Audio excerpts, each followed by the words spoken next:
Hi, this is Scott Garibay, and today we're going to talk about Vivek Ramaswamy, and we're going to talk about what Vivek Ramaswamy's position on AI should be, and how he can make that a nuanced position, and where I would like to see him put his thinking agent brain to work on AI.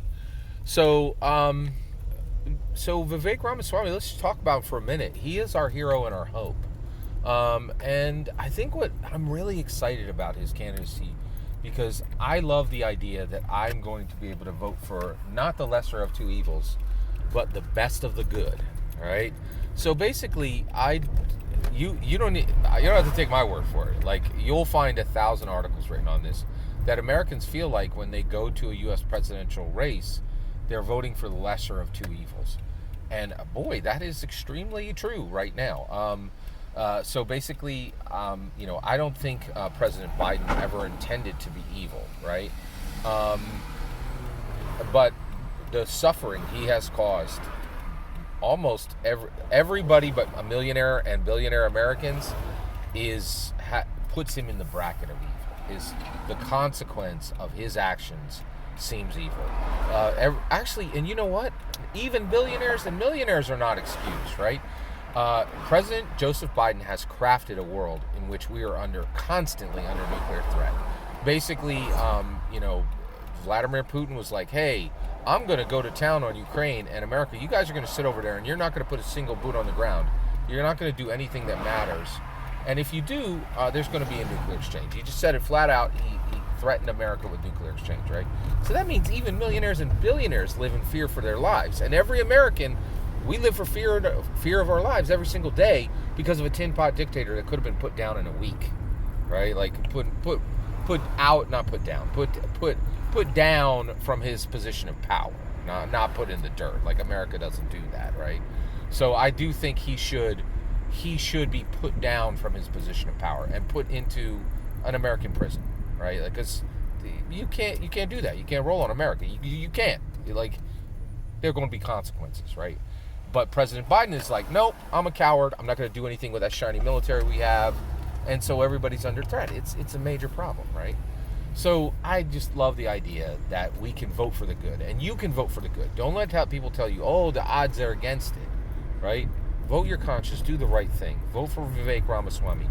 Vote for the best of the good, not the lesser of two evils, right? Oh, and I didn't get to President Trump. He's super simple. On public record, right? He doesn't even contest that when his third wife was pregnant, he was having an affair with another woman. That's straight evil. Like, I don't need to define that for you. That's evil, right? And he never pretended to not be evil. You guys have to read his Art of the Deal to know he's an evil guy. He said it all right there, right? All right, let's keep moving. AI. What's interesting is there is something. So first of all, what do I want from Vivek Ramaswamy? I want him to defend AI the way Geordie LaForge defended data. Data was a highly complex, transformative piece of technology, and everybody was like, "Oh, Data, you're going to take my job here in Starfleet." And Geordie's like, "You can go kick rocks. This is my best bud." And data stays, data works, right? Data matters, right? And that's what I say about AR. I hear people saying AI is not allowed to write a human script. AI is not allowed to write a script. Only humans are. You can go kick rocks. That's prejudice, man. And you need to watch even a single episode of Star Trek Next Generation, all right? Because that's absurd. It's outrageous, ridiculous prejudice, okay? And what's really interesting, though, what I want to talk about today is this part that I think is the really fascinating part, the part that is very important, okay? So let's get there. What is the important part, right?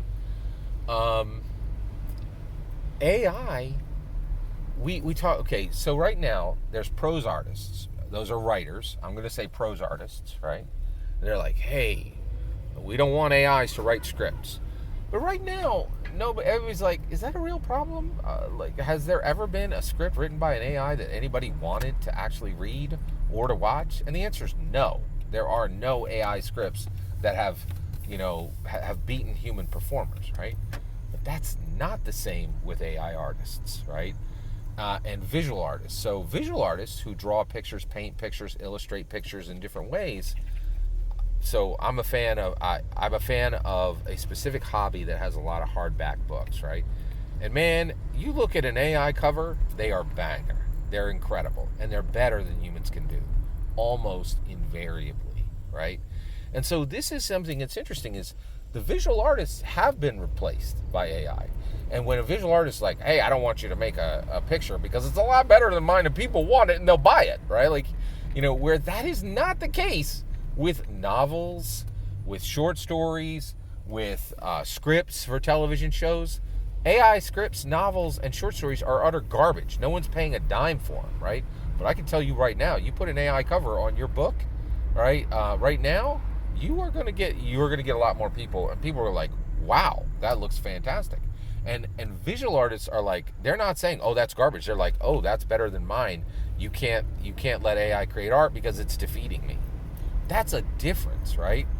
And so one of the things is, what should be our response to AI that literally does a better job than humans can do, right? That's interesting. That is really interesting, right? Now the reality is, what I want to see is, I want to see AI fully embraced, and if people lose their jobs, Vivek Ramaswamy can say, listen, right now, visual artists, you guys are finished, right? And AI can do what you can do better. Period. End of sentence. And it can do it for free. Like, there's already apps on the internet where you can go just put in, and you can kick out an AI generated piece of art, right? Put in a photo, tell it, give me this illustration style of Jim Lee, done, finished, right? And it's going to be better than Jim Lee can draw. Period. It's just, that's where we're at, right? That's where we've reached, right? And that's really not a debatable subject, right? Whereas that has not happened with prose artists. It has happened with visual artists. So Democrats are saying, hey, I want you to promise that every visual artist can continue to sell their crap art compared to the really good art that AI can make that's free and cheap, right? Free or cheap, right? So that's what the Democrats want. But on the Republican side, we're driven by metrics, we're driven by data, we're driven by performance, right? And merit, right?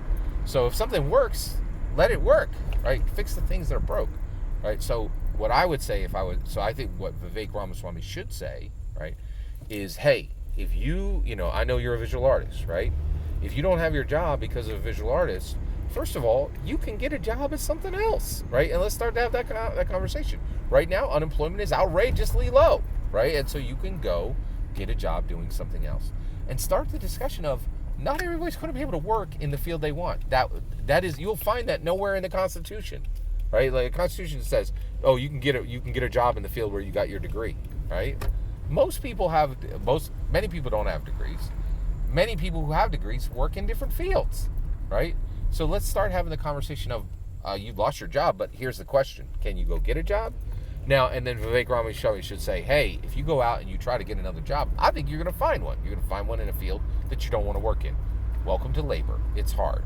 All right? Like it says that in Genesis, right? There's going to be blood on your thumb.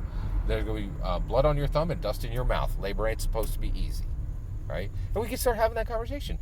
And the other one is, but it's like, if you go out and you try to find work and you can't find work, I'll take care of that, right? I'll make sure that unemployment is 2% in America, which is just people shifting around to different jobs, right?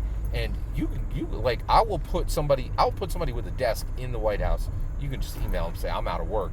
We will get you to work, right? And he could do that. So I really want Vivek to think about this, and I want him to adjust and to address this, right? Because I want a more nuanced conversation than, oh, data's evil, right? And Jordy, I disagree with you, right? Like, man, prejudice is prejudice, and we can't say that AIs cannot create work.